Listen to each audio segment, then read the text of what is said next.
US-Iran peace talks have been stalled. Tensions in the Strait of Hormuz are only getting sharper, with President Trump, who has now issued another warning, another threat, escalating the warnings to one of the world's most critical route, the shipping route. Trump now says that he's ordered the US Navy to shoot and kill any boats laying mines in the Strait.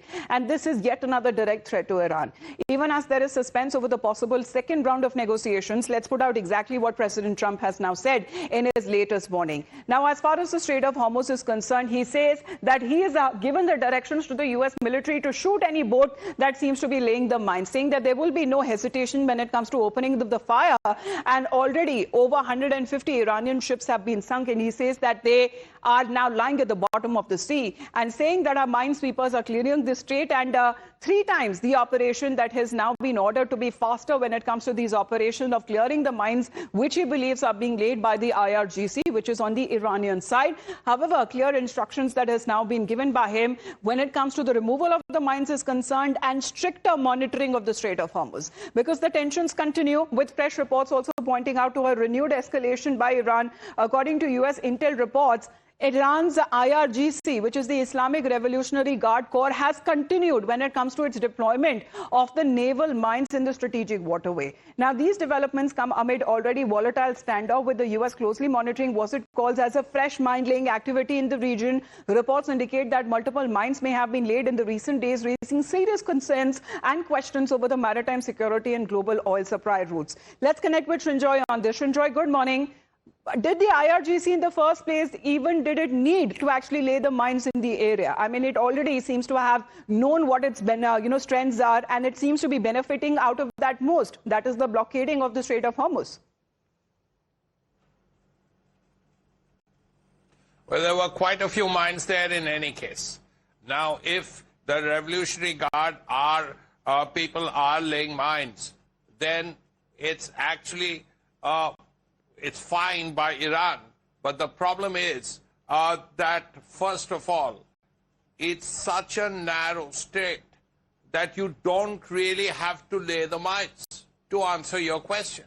Now, anyone with an anti-ship missile, anyone with drones, and they have enough kamikaze drones, can hit a ship going through the Strait of Hormuz. If you remember the attack on the Indian ship, very unfortunate that it was probably with small arms fire, like rifles. Now, if you can fire with a rifle and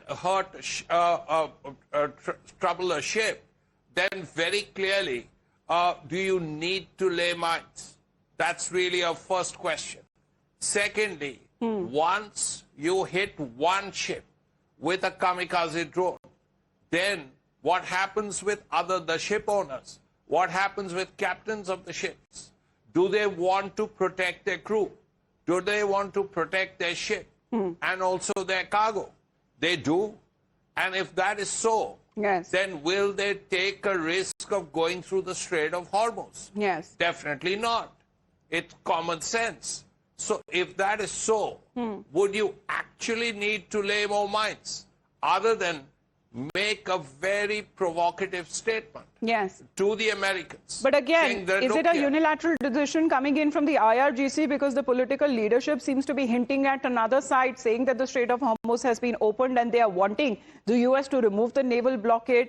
But if Iran continues to lay the sea mines, on the other hand, US seems to be now removing them, and these operations have been asked to move in a faster pace by President Trump, and shoot at sight orders that have also been given by him. But when we speak of the Strait of Hormuz picture that appears to be far more complex, President Trump, however, continues to claim that he has total control over the Strait of Hormuz, and is now asserting his own authority, saying that Iran has claimed to collect the first revenue or transit fees from that has been imposed on the ships there who are passing through that narrow strait. Iranian media reports has been alleging that there has been initial proceeds that have already been deposited into the country's central accounts, and separately, multiple reports also claim that some vessels were already being charged informally when it comes to $2 million $10 per tanker is something that Iran seems to be now charging for the ships, for the tankers to freely pass from the Strait of Hormuz. Now, this seems to be another contention there, because while the US is now mulling strikes on Iran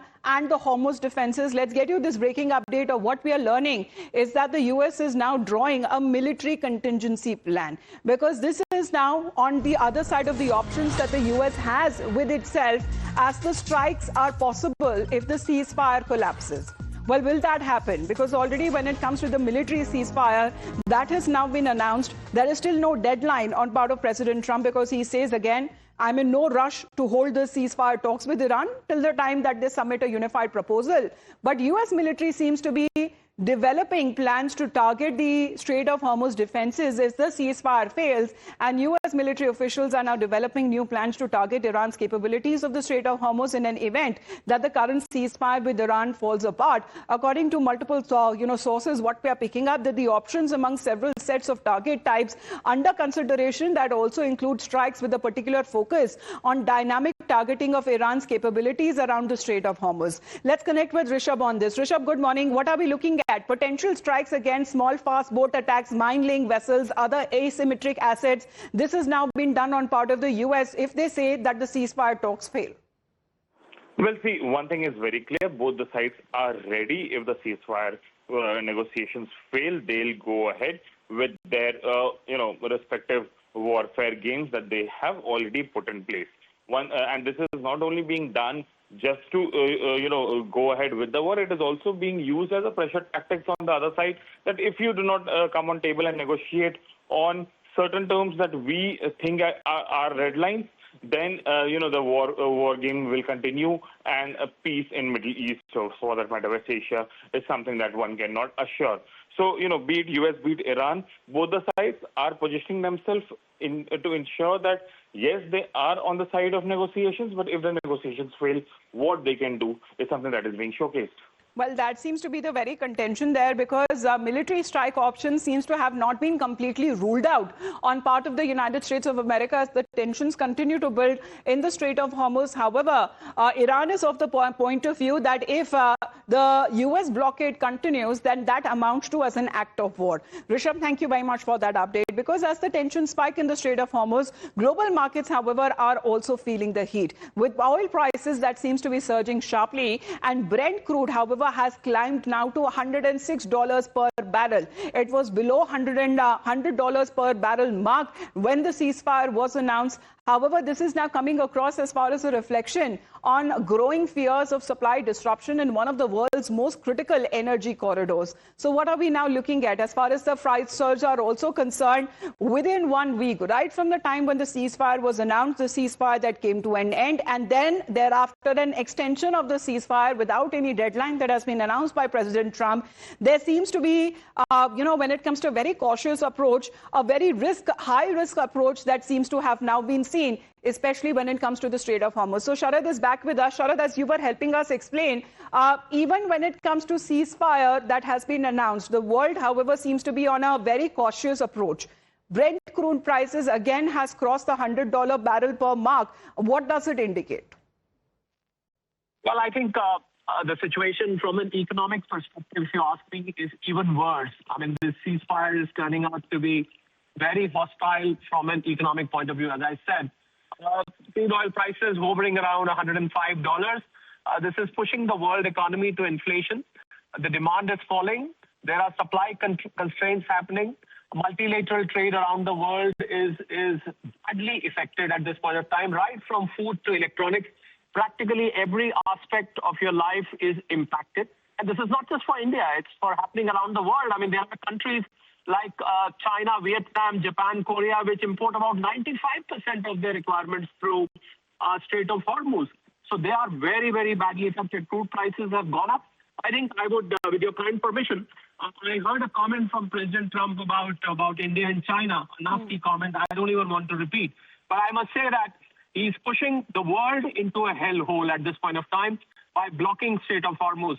And I don't see any end to this war right now. Nobody seems to have any clue on what's going to happen. There is a whole lot of uncertainty.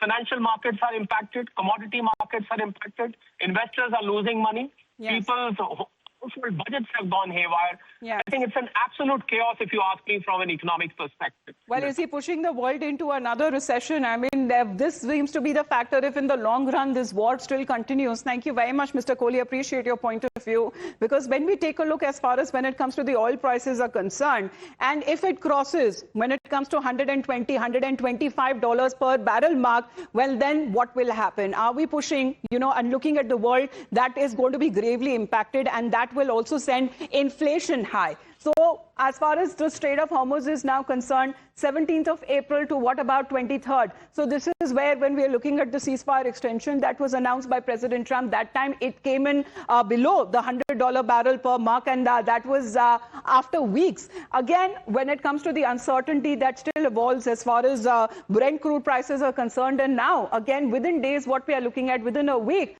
it has now crossed the $100 barrel per mark, and again, it is now hovering around 104 to 106. Now, this seems to be within 1 week when we are looking at the Brent crude prices and the impact on the markets as well, because markets that mainly rely on statement and sentiment, that has now given that kind of approach where there is a weak opening that has now been witnessed, including that of the Indian markets as well. But when President Trump says that there is a ceasefire, this is the other ceasefire that he has announced, and another extension there, and this is between Israel and Lebanon, where he says that it's now been extended by at least 3 weeks. After hosting a meeting of the two countries' representatives at the White House, President Trump says that the meeting between Israel and Lebanon's ambassadors to the United States went very well, and the meeting was the second high-level negotiation between the two sides since last week. And as far as more round of talks and negotiations that are expected, this is minus Hezbollah.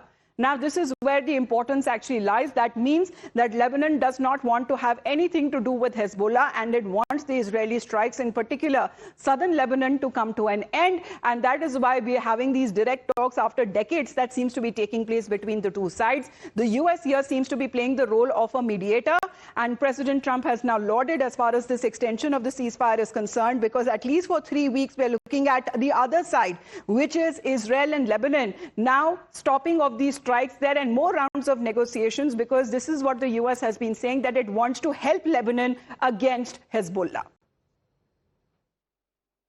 They like each other. I found that out today, and I've sort of heard about that. They actually like each other, Lebanon and Israel. And we had a great meeting with the very high officials of Lebanon and very high officials of Israel, and we think that the president of Lebanon and the prime minister of Israel over the next couple of weeks will be coming here. They've agreed to an additional 3 weeks of, no firing, ceasefire, no more firing. Let's see. We hope that happens. It's not going to happen between them, but they do have Hezbollah to think about. And we're going to be working with Lebanon to get things straightened out in that country. I really believe it's something we can do pretty easily, just with the power of who we are. They're great people, the Lebanese people. We have our ambassador here who has done a fantastic job, ambassador to Lebanon from the United States. And we had a great conversation, and I think it's the beginning of something very important. It'd be a wonderful thing to get this worked out simultaneously with what we're doing in Iran. So President Trump welcoming as far as the extension of the ceasefire is concerned for at least 3 weeks, what we are looking at between Israel and Lebanon, and the two sides, their leaders are also expected to meet very soon in Washington. So why does the ceasefire matter? Let's in the meantime get you this better understanding, because meeting Iran's precondition for Lebanon truce before fresh talks, when remember Iran had sought that Lebanon be also made part of the truce, and when it comes to the ceasefire talks, because Iran had also sought for cover and for shield as far as its proxies is concerned, but this time Hezbollah is not a party to this ceasefire. Also paving way for rumored Islamabad peace talks. Will it happen anytime soon over the weekend or any other set date? We know as far as the venue is concerned, it is Islamabad, but when it will happen, that still, however, remains unclear. Now, what we talk about is the diplomatic breathing space as well. That has also opened doors for back-channel talks as well, and Israel's strategic reset, because that has now allowed recalibration, especially when it comes comes to a shift that is very much needed as far as these direct talks, which has not happened in decades